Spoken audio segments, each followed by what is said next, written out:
Assalamualaikum warahmatullahi wabarakatuh. Salam sejahtera bagi kita semua. Salam.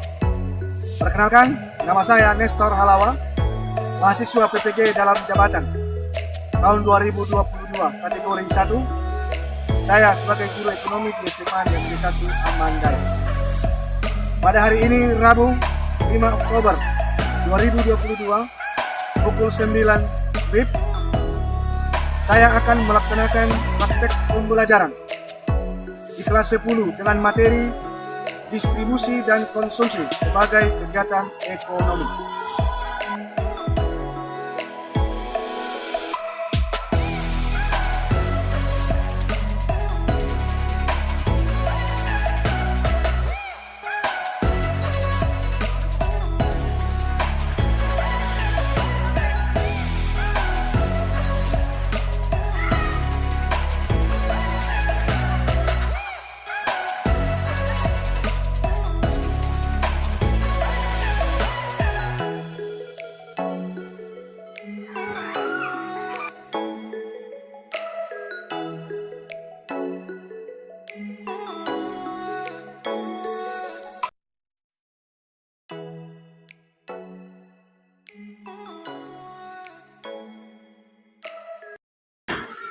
Selamat pagi.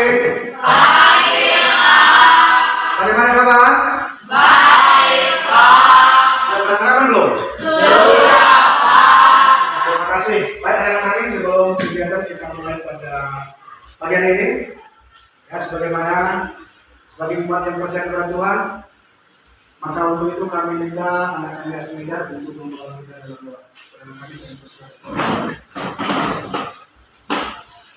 Baik, teman-teman yang terkasih, sebelum kita mulai pembelajaran kita, mari kita berdoa dengan pertanyaan kita masing-masing. Doa dimulai. Tuhan yang bersatu dalam kerajaan surga, kembali kami panjatkan syukur kami Tuhan Yesus, di mana kasih dan cinta mulai dirasakan pada saat ini. Tuhan yang Allah kami, inilah kami pada saat ini kami belajar dan pimpinan Roh Kudus selalu menyertai kami. Kami nikmati Tuhan, agar kami bisa menerima kekerahan dan bimbingan yang akan diberikan kami. Inilah kami Tuhan, anak-anak-Mu. Reynaldo Laya, Celestian Reynal Kiawa, Ada Pak. Smart Health Doro, Ada Pak. Wastina Laya, Ada Pak. Windy Julia Budele, Ada Pak. dan terakhir Yohana Hendrita Budele. Ada Pak. Berarti hari ini kita teman-teman kita yang masih ada 2 orang ya. Iya. Oke, baik anak kami, bagaimana masih semangat? Masih, Pak. Kami undang untuk berdiri dulu. Mari kita semangat dulu. Mari kita nyanyikan lagu Al-Quran dulu. Bagaimana masih ingat saya lagu ya dulu? Masih. Baik, tangannya di kepala ya. Biar apa? Jadi semangat lagi. Biar tidak ada lagi yang ngantuk lagi. Oke, Bapak pandu ya dari sini. Halo, halo, halo. 3, ya.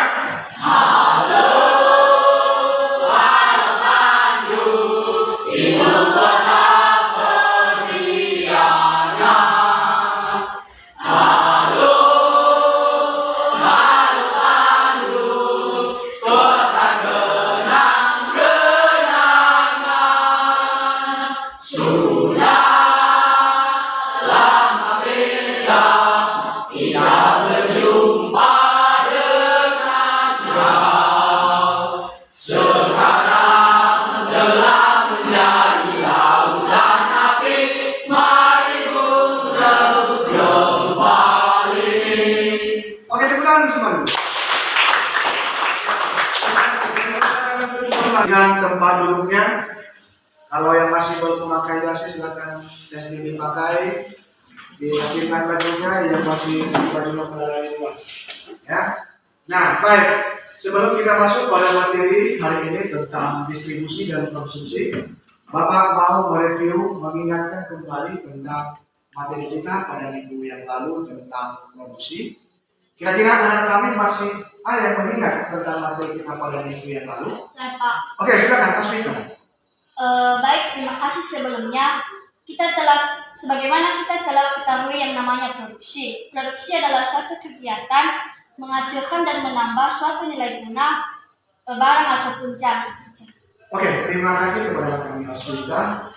Baik, anak kami masih ada yang lain yang bisa menambahkan? Ada Pak saya. Oke, silakan. Faktor produksi dibedakan menjadi dua, yaitu faktor produksi tetap dan faktor produksi variabel. Faktor produksi tetap yaitu faktor produksi yang jumlahnya tetap berapapun jumlah produksinya, contohnya mesin dan gudang. Sedangkan faktor produksi variabel adalah faktor produksi yang jumlahnya berubah-ubah tergantung besarnya jumlah produksi, contohnya bahan baku dan tenaga kerja. Sekian. Oke, terima kasih kepada kedua anak kami. Aplaus dulu buat keduanya dulu. Oke, terima kasih.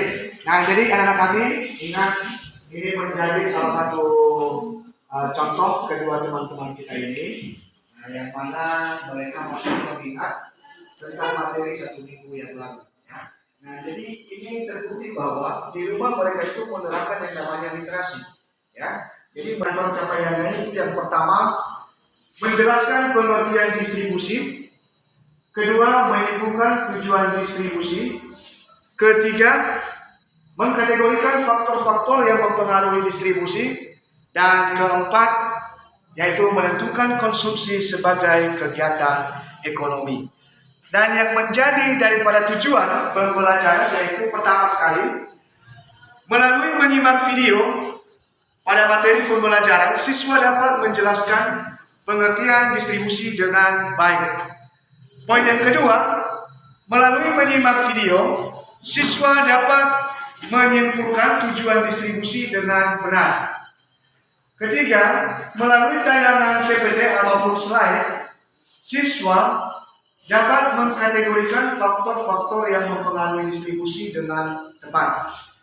Berikut yang terakhir, melalui kegiatan diskusi, siswa dapat menentukan konsumsi sebagai kegiatan ekonomi dengan baik dan benar. Materi pada hari ini yaitu tentang distribusi dan konsumsi. Nah, apabila kita mengaplikasikan di dalam kehidupan kita sehari-hari, tentu kedua faktor ini sangat mempengaruhi. Pertama dulu, ya. Pertama tentang distribusi. Otomatis di sini kegiatan distribusi sebagaimana kita ketahui bahwa kegiatannya untuk mengantar daripada barang, ya, untuk mengantar daripada barang. Baik itu distribusi langsung maupun distribusi tidak langsung. Nah, kalau kita implementasikan pengaruhnya, kita aplikasikan dalam kehidupan kita sehari-hari, nah tentu sangat erat hubungannya. Pertama, mengingat kebutuhan pokok, maka kalau tidak ada kegiatan daripada distribusi, otomatis kebutuhan pokok yang kita butuhkan di dalam kehidupan kita sehari-hari otomatis itu akan mempengaruhi dalam kegiatan ataupun keberlangsungan daripada kehidupan kita sehari-hari. Ya. Anak-anak kami bisa menyimpulkan daripada beberapa pertanyaan yang Bapak suguhkan nanti di LKPD. Ya, di LKPD nanti dikerjakan sesuai dengan petunjuk yang sudah Bapak bukukan di dalamnya. Ya, baik anak kami, ini video pembelajaran kita, silakan di amati. Kegiatan distribusi adalah kegiatan untuk menyalurkan barang atau jasa dari produsen kepada konsumen. Lembaga atau perorangan yang melakukan distribusi disebut sebagai ketiga. Distribusi tidak langsung adalah sistem distribusi dari produsen kepada konsumen melalui agen pedagang kecil bertindak sebagai pedagang perantara. Sebagai contoh adalah PT Pertamina menyalurkan gas LPG melalui agen-agen gas LPG. Kegiatan konsumsi rumah tangga perusahaan. Kegiatan konsumsi yang dilakukan oleh perusahaan merupakan kegiatan konsumsi yang ditujukan untuk menghasilkan barang dan jasa. Pada saat memproduksi barang, perusahaan melakukan kegiatan konsumsi dengan membeli bahan baku, membayar tenaga kerja, dan menyiapkan modal. Itulah video tadi dan sekarang Bapak tampilkan gambar. Silakan diamati. Ini ada dua gambar.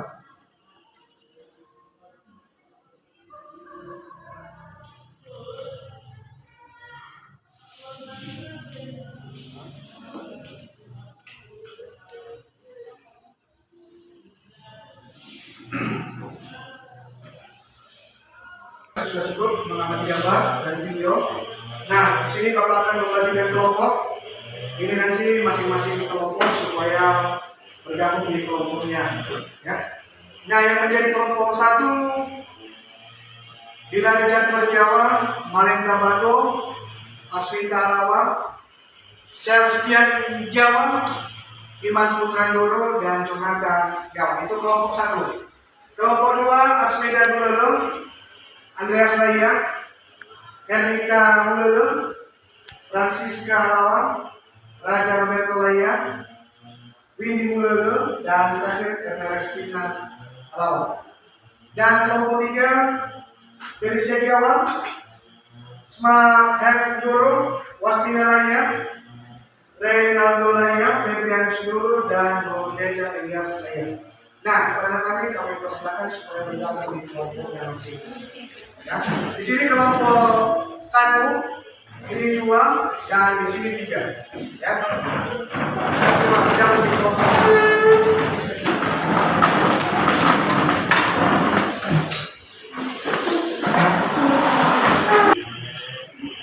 Nah, ini memberikan kesempatan yang lebih ya, untuk melaksanakan daripada kegiatan diskusi.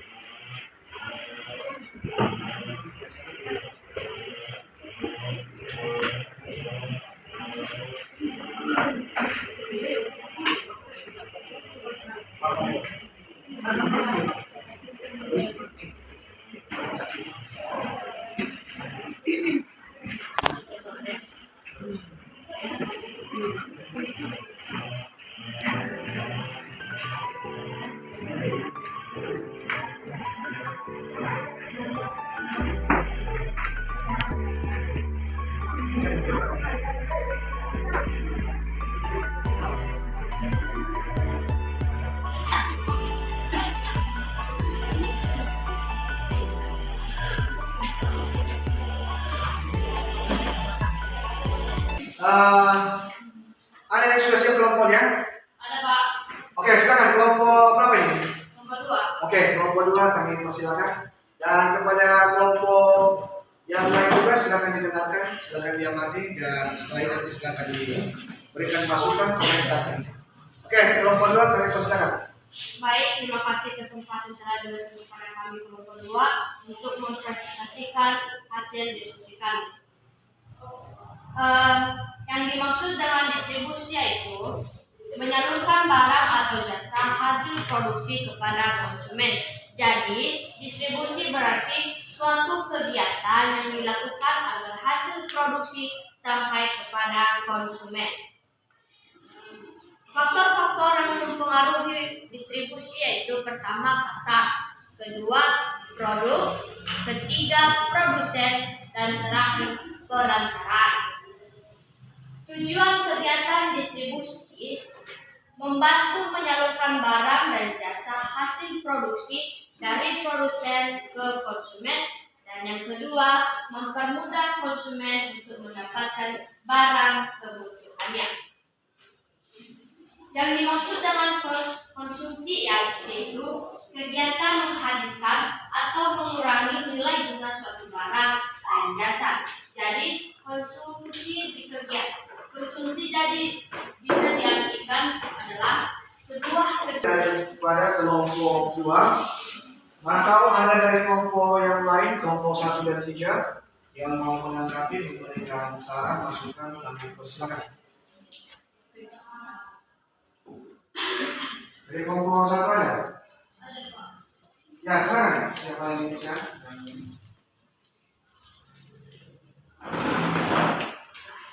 Oke, pertanyaan dari kami adalah, kan tadi udah disuruh Bapak untuk mengartikan atau mendiskusikan hasil gambar yang telah diberikan di atas. Jadi kami mempertanyakan apa menurut kalian tentang gambar 1 dan gambar 2 tersebut di atas, karena kalian tidak ada menyampaikan kepada kami. Ya, silakan diperjelas tentang kedua gambar di atas. Ya, silakan direm dulu. Oke.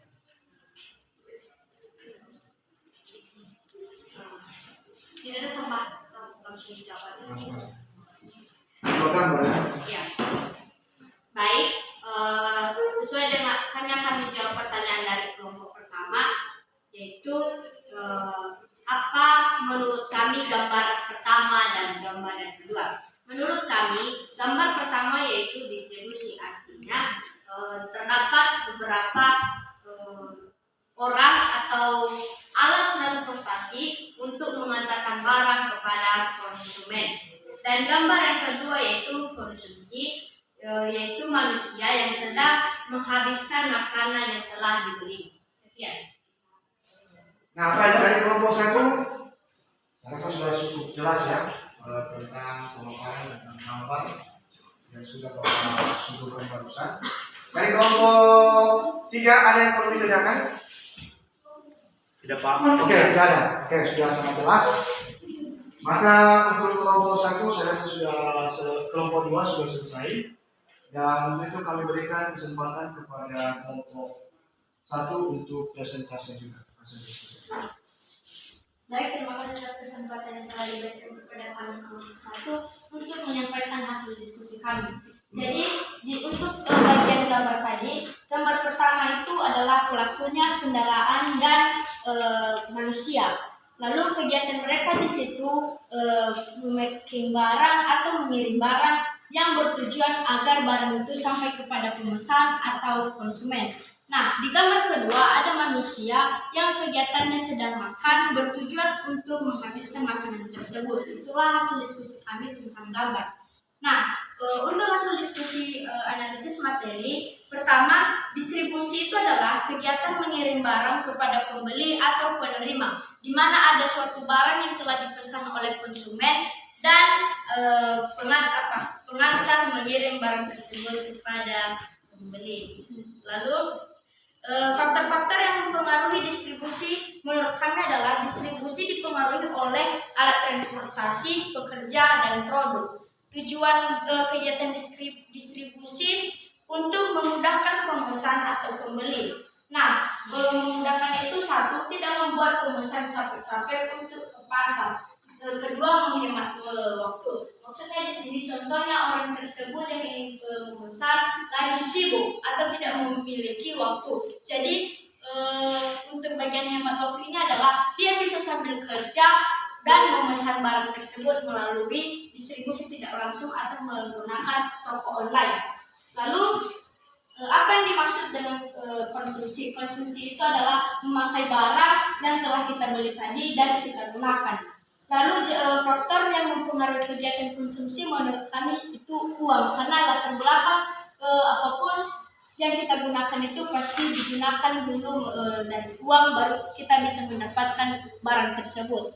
Lalu perbedaan distribusi langsung dengan distribusi tidak langsung adalah distribusi langsung itu di mana penjual dan pembeli bertemu langsung, sedangkan distribusi tidak langsung itu seperti contoh di video tadi bahwa ada pemilik pabrik LPG di mana dia itu tidak langsung memberikan menjual LPG kepada pembeli, tetapi dia menggunakan agen-agennya untuk mengirim barang tersebut ke pembeli.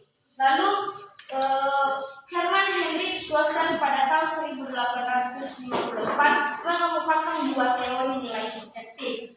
Nah, nilai subjektifnya itu ada dua, yaitu satu, pemenuhan kebutuhan atas suatu jenis barang secara terus-menerus. Kedua, tidak semua orang hanya memenuhi satu kebutuhan saja. Maksudnya di sini adalah jika kita memiliki uang 100.000, kita tidak mungkin menghabiskan uang tersebut hanya untuk makanan saja atau hanya untuk satu jenis barang saja. Tetapi kita di situ harus memiliki jiwa ekonomi yang bisa membagi uang 100.000 itu menghasilkan banyak barang dalam kebutuhan kita sehari-hari.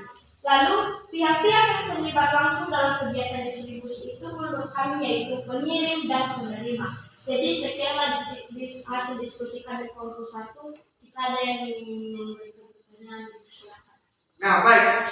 Terima kasih kepada kelompok 1 sudah memaparkan dari hasil diskusi kelompoknya. Nah, jadi kepada kelompok yang lain juga kami berikan kesempatan, mana tahu ada yang perlu ditanggapi, ada pertanyaan, ada syarat, kami silakan. Ada Pak. Oke, dari kelompok 3 silakan. Seperti yang dijelaskan tadi, tanpa uang maka hasil konsumsi itu tidak ada. Maka yang menjadi pertanyaan kami adalah apa hubungan mereka uang dengan konsumsi? Ya. Dari kelompok yang lain, oke, bahkan dulu sudah. Oke, silakan dulu ditanggapi dulu dari kelompok 3. Apa hubungan antara konsumsi dengan uang? Kami persilakan. Baik, terima kasih atas pertanyaannya. Jadi, kenapa bisa kami hubungkan konsumsi dengan uang? Karena menurut kami, emang sih kita bisa menanam suatu tanaman di kebun, tetapi kan kita di situ juga menggunakan uang untuk membeli pupuk dan bibitnya. Jadi, untuk konsumsi itu kami menjadikan uang itu sebagai latar belakang, di mana uang itu juga penting untuk uang itu untuk mengganti untuk kita membeli atau pergantian suatu barang dengan uang. Itulah hubungan uang dengan konsumsi menurut kami. Iya, oke, terima kasih kepada kelompok 1. Intinya bahwa tanpa uang maka kita tidak bisa memperoleh daripada barang. Maka itulah hubungan antara uang dengan konsumsi tadi. Ya. Dengan semakin banyak uang kita, berpeluang juga kita membeli barang. Otomatis itu berpeluang besar juga kita mengkonsumsi daripada atau menghabiskan daripada suatu barang. Baik, terima kasih sekali lagi. Dan untuk kelompok 2 kami persilakan. Oke, silakan. Apa kira-kira pertanyaan, saran, kritik, masukan? Yang menjadi pertanyaan kami, apakah ada contoh dari faktor yang mempengaruhi kegiatan ekonomi selain uang? Ya.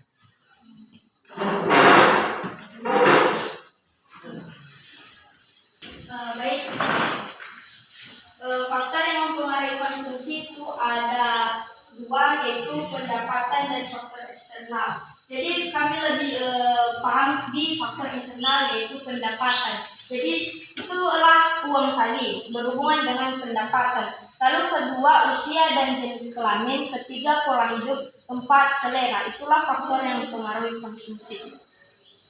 Nah, baik, ini Bapak pertegas bahwa selain tadi menurut pertanyaan dari kelompok 2 tadi mengatakan bahwa selain uang apa lagi yang mempengaruhi faktor yang mempengaruhi daripada konsumsi ini. Nah, seperti dijelaskan teman-teman bahwa selain daripada uang ini termasuk bagian daripada faktor internal.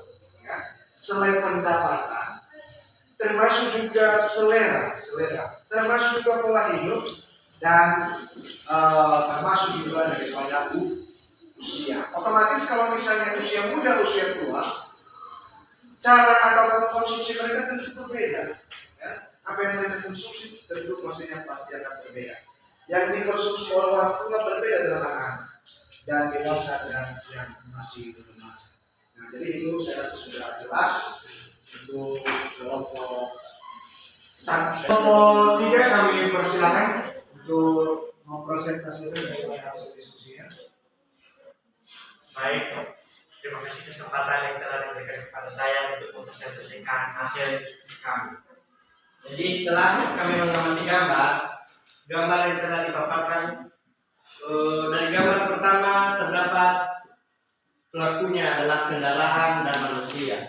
Jadi dalam gambar tersebut terdapat beberapa kendaraan yang digunakan untuk melakukan yang namanya distribusi, dan kegiatan mereka adalah mengantarkan barang kepada konsumen dan tujuan tempat atau di pasar-pasar tradisional.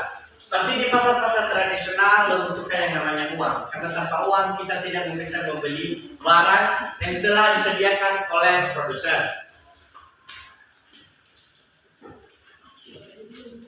Dan perbedaan distribusi langsung dan distribusi tidak langsung adalah distribusi langsung, pembeli dan penjual bertemu secara langsung. Seperti yang saya katakan tadi, Hal tersebut biasa dilakukan di pasar tradisional, yaitu bertemunya produsen dan pembeli pada satu tempat dan melakukan transaksi secara langsung kepada produsen. Nah, sedangkan distribusi tidak langsung di desa ataupun di kota, itu pasti sangat mudah ditemukan yang namanya pasar tradisional. Yang kedua, produk berkaitan dengan objek fisik, barang bisa kebal dengan nilai unit, besar dan berat barang, mudah rusaknya barang, standar barang, dan pengemasan. Nah, jadi contoh produknya ini contohnya sebuah baju. Sebuah baju pasti akan dimasukkan dalam sebuah kemasan kotak atau beberapa kemasan lain yang bertujuan untuk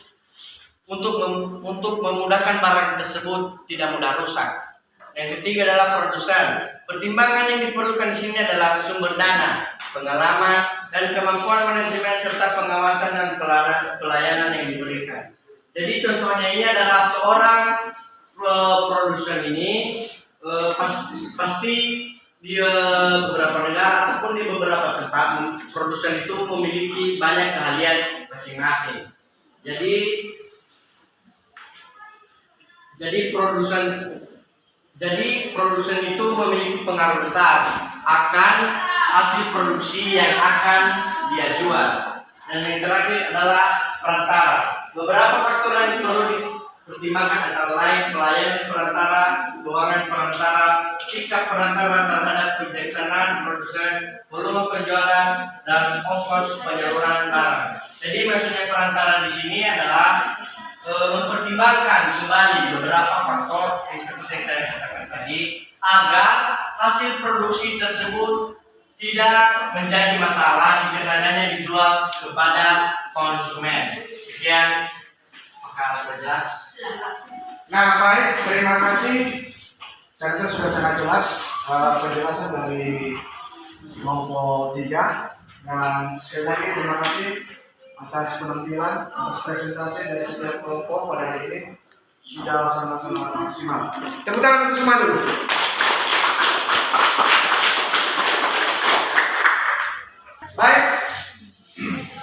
Baik, karena kegiatan diskusi kita sudah selesai, Bapak minta salah satu di antara anak kami yang bisa menyimpulkan tentang materi kita pada hari ini. Kira-kira ada anak kami yang bisa mengambil kesimpulan dan rangkuman daripada materi pada hari ini? Oke, silakan. Jadi kesimpulan dari materi pada pagi hari ini adalah kami bisa mengetahui apa yang itu namanya distribusi yang merupakan suatu kegiatan mengirim barang, dan di mana distribusi itu terbagi dua, yaitu distribusi langsung dan distribusi tidak langsung. Lalu perbedaan konsumsi dan konsumen, di mana konsumen itu adalah pemakai barang dan konsumsi itu adalah memakai barang. Dan ada 4 yang mempengaruhi konsumsi, yaitu pendapatan, usia, selera, dan pola hidup. Di mana hubungan pola hidup itu adalah jika perbedaan seleranya, jika dari umur kecil, remaja, dan lansia itu memiliki selera yang berbeda. Itulah kenapa mempengaruhi konsumsi. Dan distribusi tadi tujuannya untuk membantu menyalurkan barang dan mempermudah konsumen untuk mendapatkan barang. Sekian. Oke. Terima kasih kepada kami dari Jawa sudah memberikan beberapa kesimpulan, beberapa rangkuman tentang materi kita pada hari ini. Nah, baik, sebagai inti, sebagai inti daripada kegiatan kita, dari pembelajaran kita pada hari ini, pertama sekali sebagaimana kita ketahui bahwa kegiatan ekonomi itu ada 3.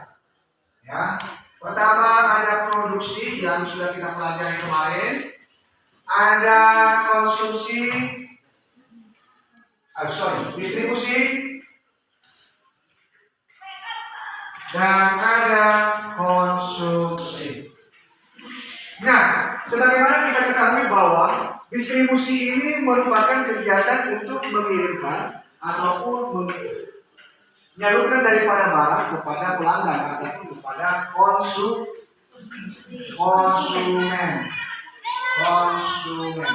Nah, konsumsi juga di sini adalah merupakan kegiatan mengurangi ataupun menghabiskan daripada barang atau mengurangi. Nah, di sini kalau kita buat mata rantai daripada kegiatan distribusi ini, ya, kalau kita buat kegiatan distribusi ini mata rantainya, di sana Anda tadi sudah dipisahkan. Kegiatan distribusi itu ada dua, ada distribusi langsung dan ada distribusi tidak langsung. Nah, di sini distribusi langsung. Ini mata rantainya seperti ini. Di sini produsen. Di sini produsen langsung kepada konsumen. Nah, kalau dia distribusi tidak langsung, mata rantai seperti ini. Di sini ada produsen yang menghasilkan barang, masuk kepada pedagang besar atau sering dikatakan tidak grosir, masuk ke pedagang kecil. Nah, masuk ke kecil. Baru prosesnya lagi masuk ke eceran dan terakhir masuk pada konsumen. Nah, jadi itulah kalau kita gambarkan daripada mata rantai distribusi langsung dan distribusi tidak langsung.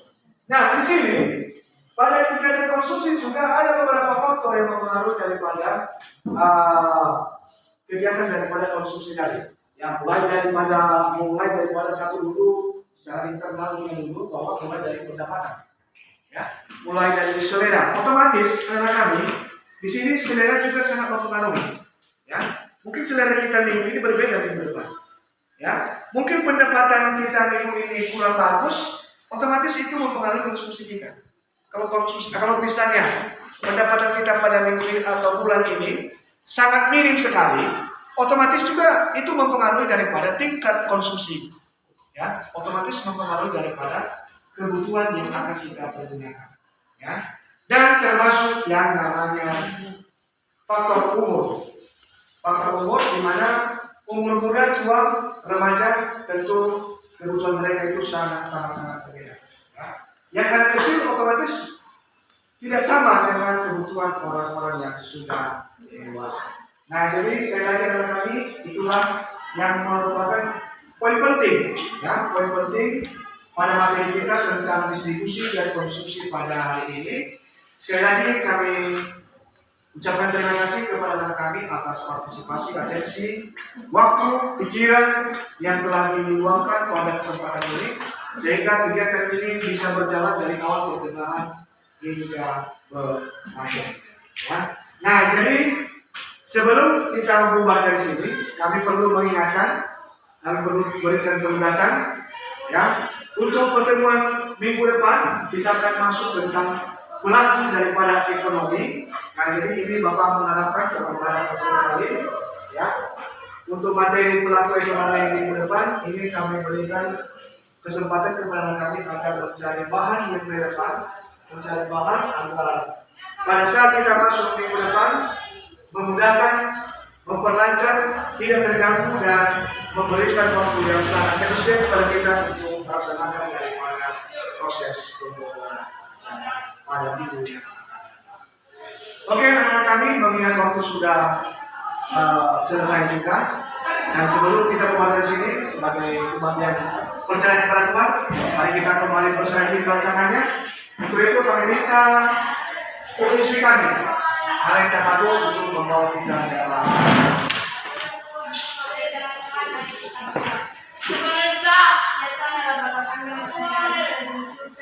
kami mengucap syukur kepada Tuhan Yesus kepada kami dan mulai pembelajaran kami hingga kami.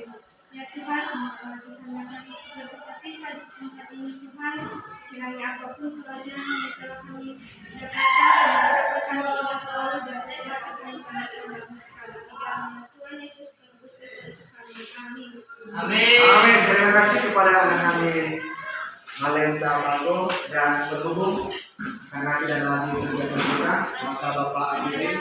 Assalamualaikum